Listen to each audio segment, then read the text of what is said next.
ధనుస్సు రాశి వాళ్ళకి 2026 మొత్తం కూడా చివరి వరకు అంటే డిసెంబర్ 5వ తేదీ వరకు దాదాపుగా రాహువు బ్రహ్మాండంగా యోగిస్తున్నాడు. మూడో స్థానంలో యోగిస్తున్నాడు. దానివల్ల ధనుస్సు రాశి వాళ్ళు ప్రాపర్టీస్ కొనే యోగం అద్భుతంగా ఉంది.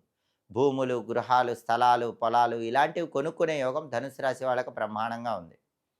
అలాగే ఉన్న ప్రాపర్టీ మంచి రేటుకి అమ్ముకునే యోగం ఉంది. సోదరుల వల్ల ప్రయోజనాలొస్తాయి. సోదరుల సపోర్ట్ వల్ల కూడా ప్రాపర్టీస్ కొనుక్కోగలుగుతారు. పిత్రార్జిత ఆస్తులేవైనా ఉంటే మీ సోదరుల సపోర్ట్ వల్ల ఆ ఆస్తులు తొందరగా రావడానికి అవకాశం ఉంది. విదేశాలకు వెళ్ళే యోగం ఉంది. 2026లో ధనుసు రాశి వాళ్ళు ఖచ్చితంగా అబ్రాడ్ వెళ్ళే యోగం ఉంది. అబ్రాడ్ వెళ్ళి చదువుకోవటం గానీ, అక్కడ జాబ్ చేయటం గానీ, బాగా డబ్బులు సంపాదించుకోవటానికి గానీ 2026లో విదేశాల పరంగా బ్రహ్మాండమైన యోగం ధనుసు రాశి వాళ్ళకుంది. స్నేహితులతో కలిసి ముఖ్యమైన కార్యక్రమాలు ప్రారంభిస్తే ఆ ముఖ్యమైన కార్యక్రమాలన్నీ దిగ్విజయంగా పూర్తి చేసుకోగలుగుతారు. రాహువు సంవత్సరాంతం వరకు కూడా దాదాపుగా అద్భుతంగా యోగిస్తున్నాడు.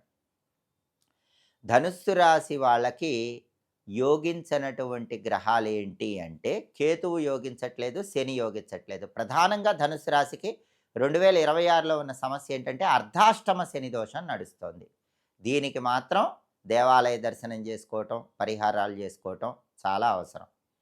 అర్ధాష్టమ శని దోషం ఏం చేస్తుందంటే ధనుసు రాశి వాళ్ళకి ఎంత గురుబలం బాగున్నా, ఎంత రాహుబలం బాగున్నా ఎక్కువ కష్టపడాల్సినటువంటి పరిస్థితిని అర్ధాష్టమ శని దోషం కలిగింపజేస్తుంది. అంటే 100% కష్టపడితే 50% ఫలితం వస్తూ ఉంటుంది. అప్పుడప్పుడు నడుము నొప్పి, వెన్ను నొప్పి, కాళ్ళ నొప్పులు, మోకాళ్ళ నొప్పులు, అలాగే శరీరంలో అలసట ఇలాంటివన్నీ కూడా ఆరోగ్యపరంగా అర్ధాష్టమ శని దోషం వల్ల ధనుసు రాశి వాళ్ళకు వస్తూ ఉంటాయి.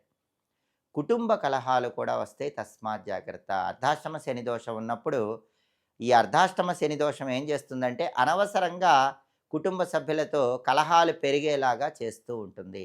అర్ధాష్టమ శని దోషం అనేది జ్యోతిష శాస్త్రంలో తేలు కుట్టటంలాగా వర్ణించారు. తేలు కుడితే ఎంత బాధ ఉంటుందో అర్ధాష్టమ శని దోషం ఉన్నప్పుడు కుటుంబంలో రిలేషన్స్ పరంగా అలాంటి బాధ కలిగింపజేస్తాడు. కాబట్టి కుటుంబ సభ్యులతో జాగ్రత్తగా వ్యవహరించాలి. ఆరోగ్యపరంగా కూడా ఈ సమస్యలు ఉంటాయి కాబట్టి ఆరోగ్యం గురించి ప్రత్యేకమైన శ్రద్ధ తీసుకోవాలి.